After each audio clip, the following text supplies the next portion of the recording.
Assalamualaikum warahmatullahi wabarakatuh. Baik teman-teman, kali ini di video kali ini saya akan menceritakan dua hal. Yang pertama adalah salah seorang sahabat pada zaman Kanjeng Nabi, yaitu Sya'ban.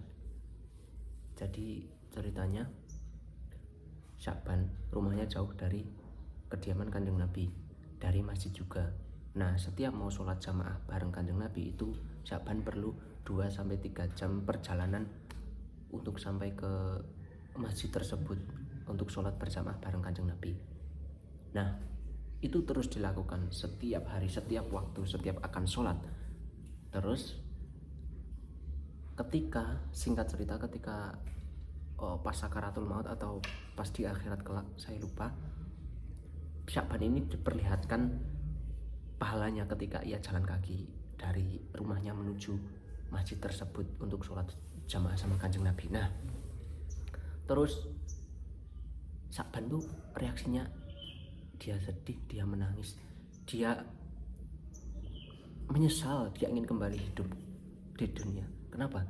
Karena dia tuh pengen rumahnya lebih jauh lagi, karena semakin jauh ya semakin besar pahalanya. Padahal kita sendiri tahu 2-3 jam perjalanan jalan kaki itu jauhnya seberapa, keselnya seberapa, 5 kali dalam sehari. Terus Sya'ban malah ingin lebih jauh lagi, yaitu karena diperlihatkan besarnya pahala pada waktu ia hidup di dunia, amalannya itu. Yang kedua adalah pengalaman saya ketika mengikuti kajian inklusif di Masjid Haiban Hadid di PWM DIY kemarin hari Ahad 28 Desember. Kajian inklusif itu yang mengisi itu Ustadz Yazida Ihsan. Beliau adalah Kaprodi PAI Universitas Ahmad Dahlan. Terus kami di sana, para mahasiswa dari UAD itu dikoordinir untuk membantu para jamaah untuk menempatkan diri agar dapat tempat yang sesuai lah. Ada yang naik motor sendiri jamaah itu, terus ada yang diantar lewat menggunakan ambulan. Nah, jamaah-jamaah tersebut datang dari berbagai penjuru daerah di DIY, dan mereka punya karakteristik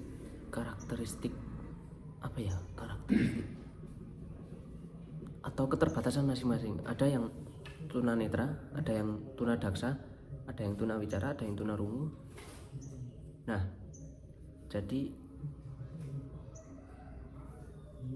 dengan keterbatasan itu mereka jauh-jauh datang dari rumah mereka masing-masing. Ada yang kemarin kalau nggak salah ada yang Bantul Pojok juga, Sleman bagian atas, ada yang Yogyakarta bagian barat dan sebagainya. Itu mereka dengan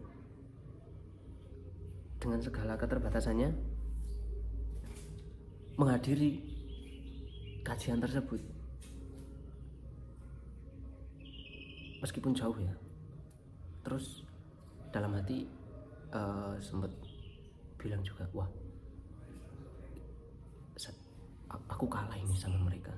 Maksud mereka yang penuh, mereka yang dengan kondisi seperti itu kok masih semangat istiqomah buat ikut kajian. Padahal jauh juga jaraknya, panas juga, belum juga nanti kalau kehujanan mungkin.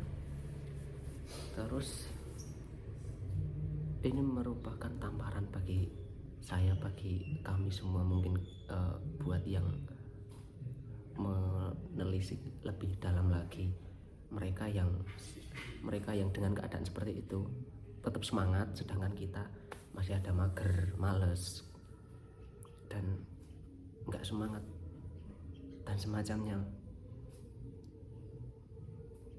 So itu sangat berkesan bagi saya karena Itu juga merupakan pengalaman pertama bagi saya ikut kajian inklusif.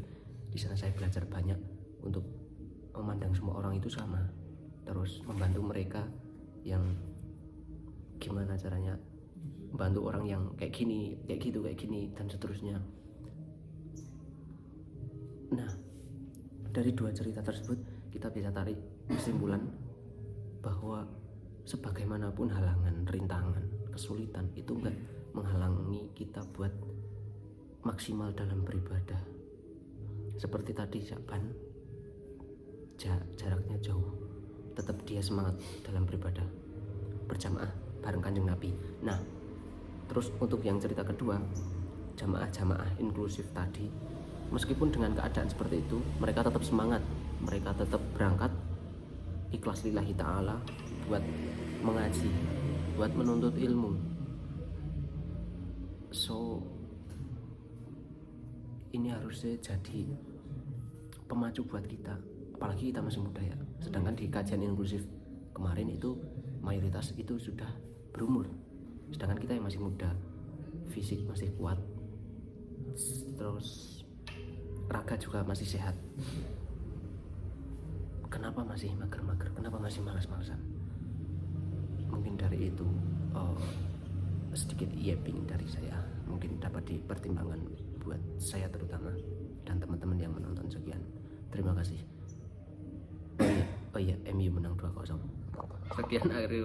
Sekian akhir kalau. Assalamualaikum warahmatullahi wabarakatuh.